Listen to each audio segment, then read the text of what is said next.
Hello guys, this is Valdio and welcome to the commentary for Quickie 2. I'm just gonna start the video and I'm gonna be talking about, the level names, the color palettes, the inspiration, some of the design process, and a bunch of trivia. So I hope you guys enjoy, and if you like Quickie 2, I think you're gonna learn a lot. So here we go. Starting with the Muncher audio.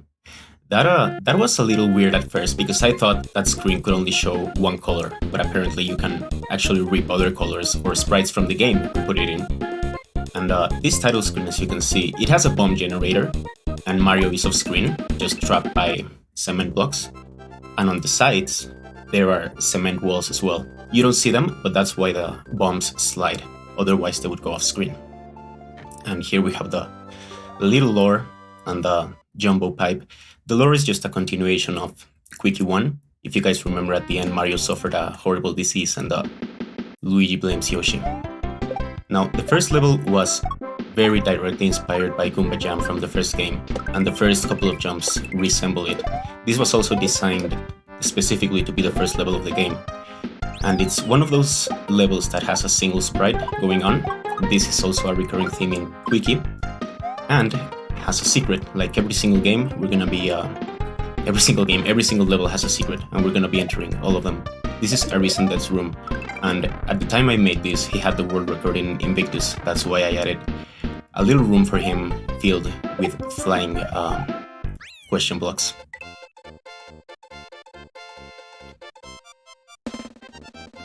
So we're gonna take a look at the overworld again. I just want to shout out Mega Scott, the creator of Akogare. He was kind enough to make this overworld for me. Now, the previous level, the original name was gonna be Bob-Bomb Battlefield because it has a bunch of bombs. But eventually I changed it to Happy Birthday, which is the name of the first stage of Mr. Gimmick, which features enemies that resemble very closely bombs, and I ported the music from that level. Now, moving on to the Shen. The Shen is the name of a psychedelic track by Infected Mushroom, and that's why there are poison mushrooms in this level. This is the only thing that's kind of chocolate in the game, but the cool thing about poison mushrooms is that they behave exactly like regular mushrooms, except they deal damage. But, if you put them on the ground, they don't move. If you put them above the ground, they will move. And we also saw Failstream's room. That room doesn't have like the greatest rip, but I do like that it has a flashing image of Failstream and also the angry thwomps. That flashing red that you saw in Failstream's room originally was hard-coded yellow, and I had to change it. That's why the star in the Star Road looks red instead of yellow. Now, moving on to take 5, this level is named after the famous Dave Brubeck song, although originally it was written by Paul Desmond. And this is one of the levels that has no enemies. It's all about platforming on note blocks. Now, entering this room, this is Harkness' room, and we see ninjas. Ninjas are not very much utilized in SMDub because it's a very limited sprite set. And I also made the mistake of making the background the same color so you don't get to see them too well. But we needed to have ninjas because of Harkness. Huge shout out. Also, at the end of this level, something you're gonna see that's kind of fun is note blocks can despawn because they turn into sprites as soon as you jump on them, and you can get stuck in the corner, which is a little bit more uncommon. Now, moving on to Field of Dreams. This was obviously inspired, not by the movie Field of Dreams, I should say. It's inspired by Deltarune, which has a track called Field of Hopes and Dreams. And as soon as I heard a track, I knew I needed to port it. Also, the aesthetics very much resemble kind of a light bright. Now, pay attention here. This is the actual way to get into the secret room. I've seen a lot of people do key jumps, and that's perfectly fine, but it's completely unnecessary, and it was never the intended strat. That emote is of Duders, fantastic human being I got to meet at GDQ. So yes, I was saying, the palette very much resembles a light bright, and it was also made to resemble Deltarune. I would have wished that the munchers had a red outline, but that's not a color you can really change, so I had to do them like these lipstick munchers. Buttermilk Palace is the first Switch Palace I designed in a very long time. My first Romhack, Super Sabor World, had 3 different Switch Palaces, all named after food, so I had to do the same for this one and continue the trend. That's why it's the Buttermilk Palace. Now, this message, sorry for the wait, That is not a reference to the delay, because I delayed the release of this game for 2 weeks. It actually refers to the 10 seconds you have to wait reading that message, because it's a thing about Switch Palaces. Now, we're gonna enter the Switch Palace again, because we need to find the secret. And if you have a Switch Palace in your game, and the Self Palace doesn't self-destruct at the end, you can enter it again, but the Switch won't be there. So that seemed like the perfect opportunity to hide a pipe. This emote is of Shadow. Huge shoutouts. Fantastic person and great streamer. And side exit, you know, for convenience.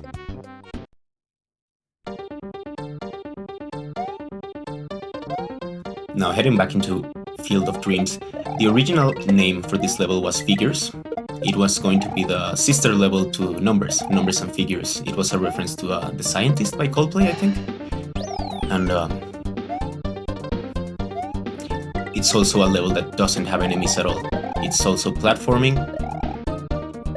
And at the end, this is a weird aesthetic choice, because I tried to change those death blocks into regular cement, and the brown platforms did not behave the same way. It only behaved that way when going through a wall of munchers, or in this case, death blocks. So that was a little bit interesting, and that's why the end looks a little bit like a mess. Now this level, Roll the Bones, that's a reference to an old-timey way of referring to rolling the dice, which used to be made out of bone. So that's why this level has this whole bone enemies and casino kind of theme. This emote is of White Moth. Huge shoutouts to him. And castles in Quickie, not always, but usually I like to keep them 50% longer than a regular half of a level and not have them have checkpoints. So for example, if a normal level takes you 20 in-game seconds to get to the checkpoint, I like castles to last around 30. This fight is super jank. I've actually come to regret putting this boss fight, because the thing about Quickie is that the whole no bosses thing, and pretty much I try to reduce everything that would not be fun platforming, and I think I really dropped the ball on this boss, because the fast kill is difficult, the layer 2 makes it like super jank. But yeah. Moving on to level 2, the Batcave. This one has the easiest secret in the game. It's right here, and this was a very last day change. Around hours before release, not even a full day, just hours before release, I came into this room and turned the coins into rupees.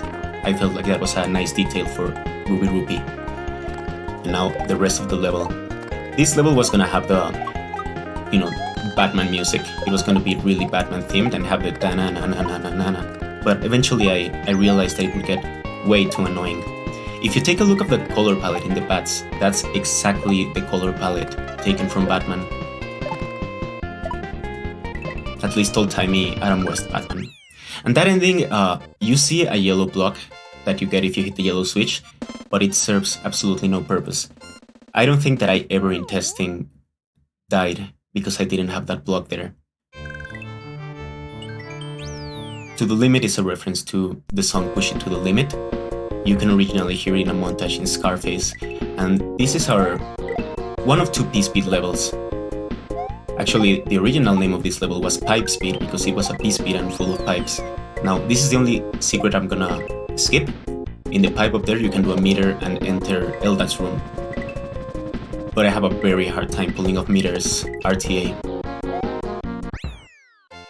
And if you do this level correctly, you can barely hear the music. I really like the flow of this level, and that first trick with the two lines, the 1F0s, was like a whole contraption originally. We ended up simplifying it because, as cool as it was, it became way too difficult to read, and that's why the checkpoint comes right after. Originally, the trick was much harder. Jurassic Jungle is a level that I came up with the name first, and I said, yeah, this is gotta be a jungle full of Rexes. It was easy. And it's one of those levels that are single sprite, which makes it a fun design challenge. Shoutouts to Chris G, that's his room. The only non-reg sprites that are in this level are the plants, and the reason why those are there is because I needed a way to force the player to be able to spin. See? So now you have to land on a piranha, and same thing here. Because otherwise you could just do a regular jump and, you know, in an effort to keep the player's hands moving, I want him to go back from regular jump and spin jump. Also, you'll notice at the end of the levels, there are pipes when it's relevant. So if the next level is like underground, then level ends with a pipe. This is the Quickie spot, and I really like this level, mostly because it's one of the most out-of-the-box levels. This dolphin ride in a level that's not a water level. And the only thing I don't like is that this secret exit is way too obvious. Almost to the point where most people just got it by accident instead of looking for it. And if you go above here, this is the only water section you'll find in any Quickie game. This is Ryukar's room. Hard secret to find. And the rest of this section is just flying note blocks that I have not utilized up until making this little section.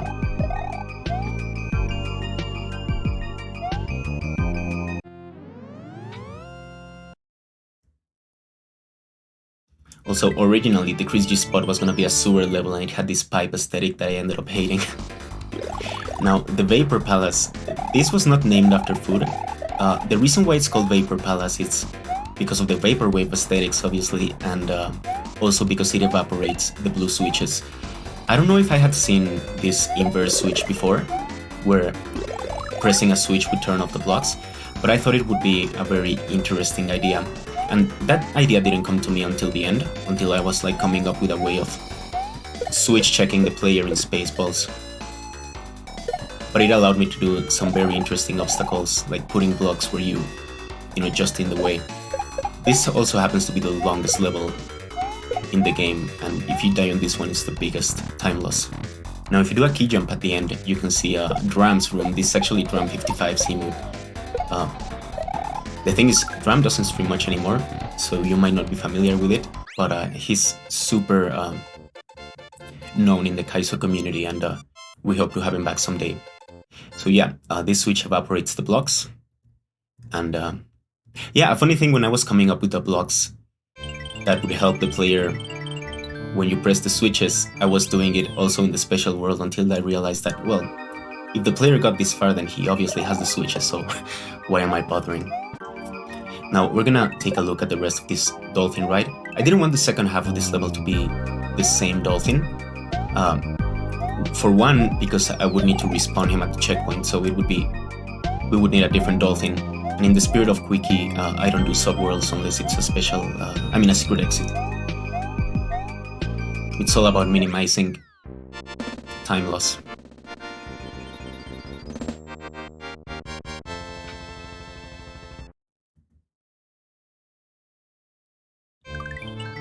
Okay, now moving on to Arby's Clock Tower. This level was very, very much inspired by a level in Kaizo 2, where you have this elevator section, and what's going on here is that you're standing on a layer 2 rope, and the game is desperately trying to scroll up to put Mario on the bottom half of the screen, and the layer 2 keeps moving. So it's gonna reach the end, and then we have a generator that's gonna move the layer 2 back down. So you can stay on the left side and do this little maneuver, which is gonna allow you to go into the secret door at the beginning. Now, don't worry if you don't get this first try, that's why you have the star. You'll get rid of all the thumbs on the way down. And this is one of my favorite secret rooms because it has custom music and it's dedicated to my friend RB.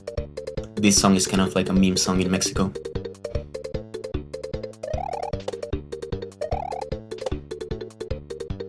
Now, something else is I originally nuked the entire heads-up display, so there was no clock originally.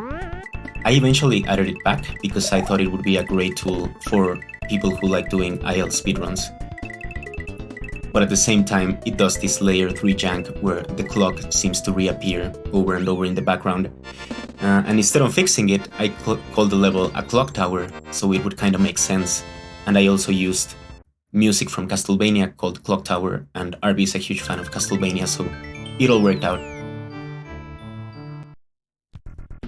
Now, Soaring Saguaro, this is the Skytree level, baby Skytree level. And the Soaring Saguaro idea came from Mega. Mega Scott, he suggested the name, and then we just went with the flow, changed the plant head to a pokey head. And then those little lava tiles are... well, they are the transparent skull blocks from regular Quickie. So they kill Mario, but objects slide through them, and the vine can eat them. And if you one-shot this level, you can see Elusive Secret. This was taken, I believe, from a leveling jump, where you would have to chase a vine, and if you weren't quick enough, it would eat your midway. So it wasn't the exact same, but it was kind of a... yeah, beat the first vine, do it all in one shot, and have a reward. Also, huge shoutouts to Elusive, one of my greatest friends in the SM Dub community. Hot Potato, this was a level that I wanted to make for a very long time. I thought that a bomb escort level called Hot Potato would just be like perfect. But this level can be very difficult because of that sliding throw, and it really tests your D-pad. And I added that trick here because you're gonna see it later in the ghost house. This room is dedicated to Calco. He's, in my opinion, the greatest Kaizo player. Now we have to have another bomb because in case somebody died at the checkpoint, and originally the level ended right after this Spiny. It was GlitchCat's suggestion that we added a little bit more level, and I feel like it was a good idea.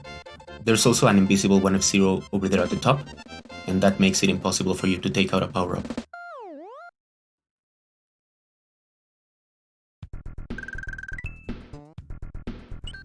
Moving on to Elusive Numbers, Numbers being the sister level to Figures. And the color palette on this, and this is also true for a lot of levels, is taken from its main sprite. So as you can see, these platforms have a green and yellowish orange, and that's why the color palette is that way. This is one of my favorite secret rooms. This is DGR's room, and he made that face in a YouTube video where he had a very hard time getting in a pipe in SM Odyssey. So I thought that would be a nice callback, and oddly enough he played it, and he was adamant about getting this secret without knowing he was about to see his face. So his reaction is still to this day one of my favorite moments. Now, these yellow platforms are semi-solids. It was confusing for some players at first, which thought they were walls. But going for the cloud aesthetics isn't... I don't like it that much. It's clearer, but at the same time aesthetically it's uglier.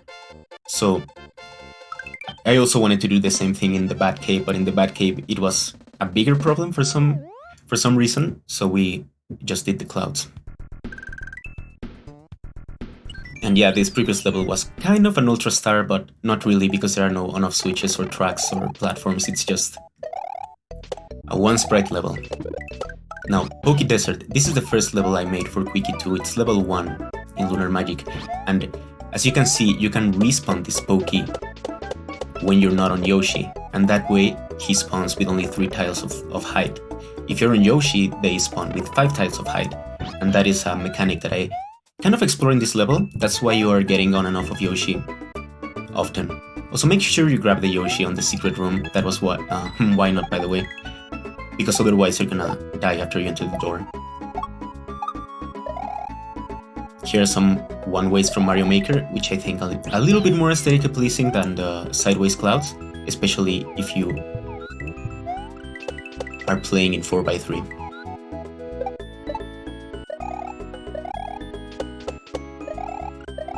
Now, a lot of people ask me why this mushroom. The idea about that mushroom is that once you hit it, you have to squeeze through that one tile gap in one try. If you for some reason bonk, you won't be able to catch up to the mushroom. So that was kind of my way to keep the player moving, but it was a very desperate attempt. Now, Blocks on the Rocks. This name originally was called The Blocks Have Eyes, but we were missing one character, so I had to change it to Blocks on the Rocks. This is the Microwave Brothers room, and it's a sneaky one, even though you just have to hold right. This is also kind of a sequel to Heaven from the original Quickie. It's using a mechanic that's not vanilla, but it's It very much feels vanilla, especially now that Mario Maker has implemented it. And what's funny is that the first section of this level is like 2 screens, and the second half is like over twice the length. Not in in-game time seconds, but horizontal length. Now, this son of switches, you just need to hit him with Luigi. If you hit him and at the same time throw the block, it's kind of like a minor troll, in case you're familiar with double hits. And obviously that switch at the end is also a troll. Very mild troll, if you just stop and look. You won't die to it, but I think it also plays on the sense of urgency that the player has. Now, Yoshi's lair was originally called Why Not's Hot Pot, and I apologize to Why Not for not having his name in one of the levels. I eventually had to change it to fit the lore. But this level was a little bit of RB's idea in the sense that I was just gonna have a couple of bullets and the torpedo, and RB just kept pushing me to increase the amount of bullets to the sprite limit, and I think it worked out great. So this is one of the better realized secrets in the game, and also one of the better rips. This right here is my favorite emote in all of Twitch, GC7 Kitty. So huge shoutouts to Bleachcat.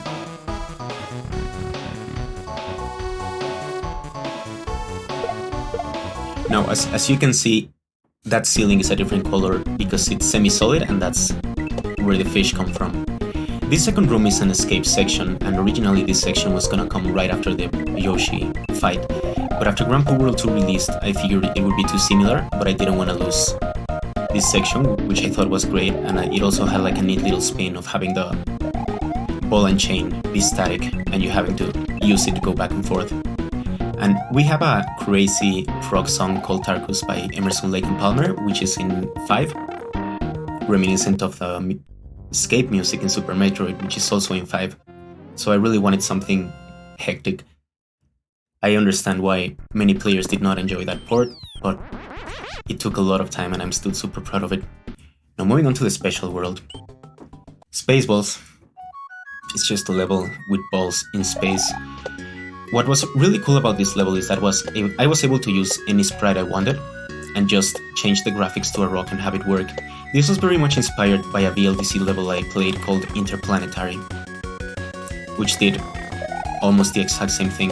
Now, this emote is, it's Truman. Huge shoutouts.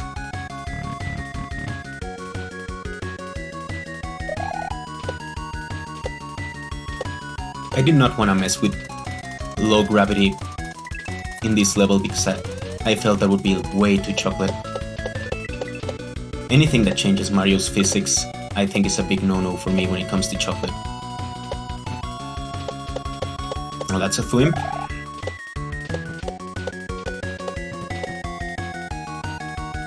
And here, you wait for one rock. There's no chop, it's just a rock. That's why it doesn't despawn. I recommend doing just one bounce, because even with the frame rule patch, it will be a little bit jank, and you can clip into it, unfortunately. So yeah, in this level you kind of saw everything, reflecting fireballs, Eries, groups of Eries, thwimps, saws. We just turned it into a ball and we were all good. Mega Scottage, the title refers to Mega Scott, who I think created, in my opinion, the greatest Kaizo Romhack, Hakogari Mario World, and Quickie 2 was very much inspired by its gameplay and aesthetics. A lot of things changed. One of the things that I changed at the very end was that shell used to be at the beginning, and having the player go all the way back just to try that shell jump again seemed a little bit miserable, so I'm glad it's not the case anymore. Now we're gonna enter the only secret room that you cannot exit. This is my secret room, the Luigi secret room. And if you're doing all secrets, you kind of have to take a death here. Also, the music in this level was written by me. It's an old composition from 2010, which is kind of a creepy waltz, so I thought it would be great for a Ghost House level. And that trick is possible because if you land on Yoshi midair or on a 1F0, you conserve the jump you landed with. So, if you were spinning and you exit Yoshi, you'll exit with a spin as well. Now, this level was super fun. Surfing Castle is one of the most infamous levels in Quickie 1, I think I've apologized a lot for that level. And this level was kind of meant to give players a, oh my god, not this again feeling.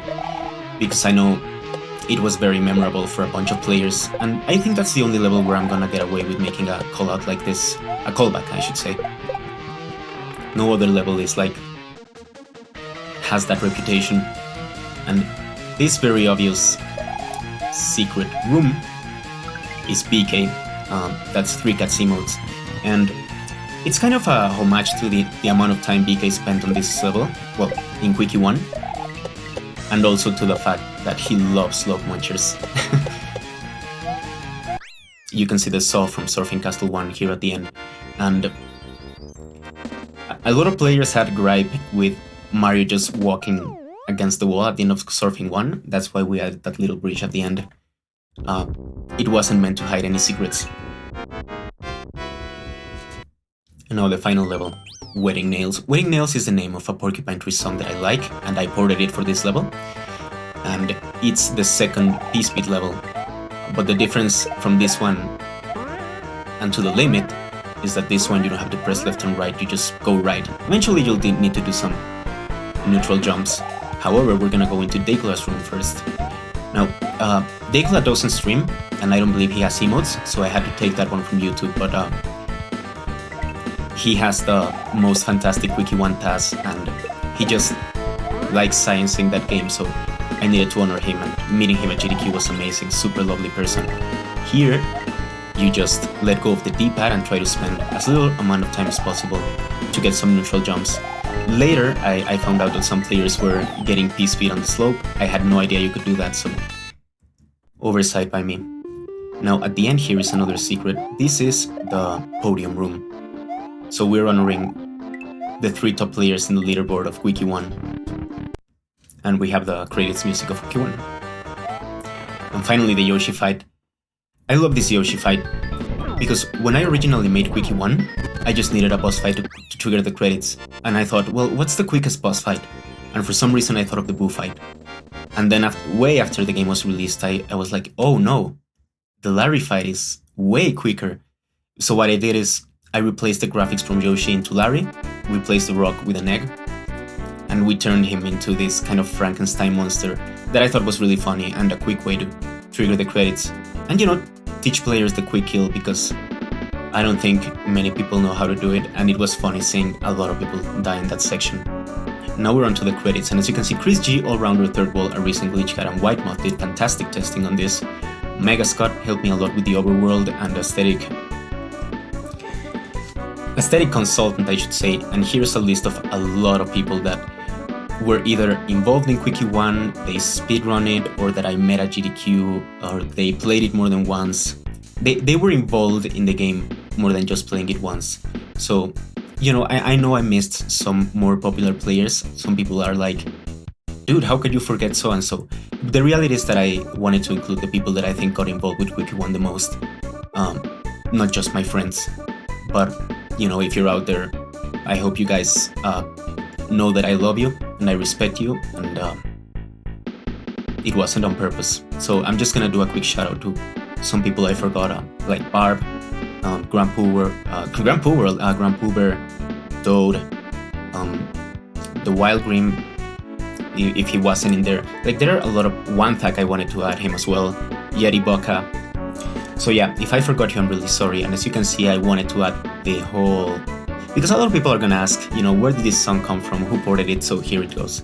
And the Until Next Time is something that I put in every one of my hacks. If you don't see it at the end of one of my hacks, then that might be the last one. But as long as I keep saying Until Next Time, then you guys are safe. As you can see, the eye in the Yoshi sign is kind of messed up. I think that had to do with me changing it up a bit because I wanted to have the Yoshi sign above the pipe before the fight. There is also a cutoff right before the midway in the first level. Not the midway, but the end goal, I'm sorry. So little aesthetic things that I would like to fix. The Yoshi tails in the Chris G spot. I think that patching wall jumps should be a thing if I do a next version. But so far it hasn't been broken in a way where I believe that updating it is necessary. And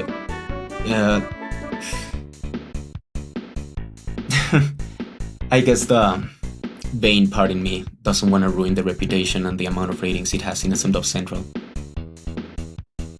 So this music and the opening music is by John Scatman Larkin. I don't know if you guys are familiar with him. If you lived through the 90s, I'm pretty sure you are. But the funny thing about Scatman, he used to be a really talented, well, he was a very talented jazz musician before he went, he used his scat talent, his scat singing talent, and turned it into a whole nother thing and found success in his 50s. But a very talented musician, and I think that the Scatman's World album is a good album, and I'm not memeing. So I really hope I didn't forget anything. The game went way too fast for me to be able to cover all the things that I wanted to cover. But I want to end with this. I want to thank you guys for making this game currently the most speedrun game of all time. And I never take it for granted, ever, that you guys play this game. And it still amazes me to see players running it, playing it, enjoying it, getting messages about it. It's crazy. Because Quickie World was made with the intention of being just a small little hack, and I was also trying to get away from the reputation of my first hack, which was painfully difficult and unfair. So I was like, okay, I'm gonna make a few levels, see if people dig it. And the response was so overwhelmingly positive that I poured my heart and soul into making the sequel. So as opposed to taking 1 month like the original, this sequel took a lot of months. And there was testing, transposing, composing, porting, and I believe that in the end it was all worth it. Now, as you can see, this is a direct reference to Undertale, Mario with his eyes crossed because he died in the original game. And also, I did not have space to put some lore at the end of these credits, so who knows what the story is gonna be for Quickie 3. I wasn't even sure I was gonna make Quickie 3 when I created this game, and I'm still not sure. I don't wanna hype up anybody, but the idea of me wanting to finish the trilogy is becoming more and more appealing each day, so who knows. In any case, I want to thank you so much for listening to this commentary, and I really hope you enjoyed it. I'm glad you enjoyed Quickie World 2. I hope you learned something, and you know, if you need anything, you need help with Lunar Magic, you need help with anything related to this game, help with porting, whatever it might be, feel free to hit me up. I'm always glad to help people out in the community. So it was great doing this commentary for you guys, and I'll see you for the Quickie 1 commentary. Bye bye.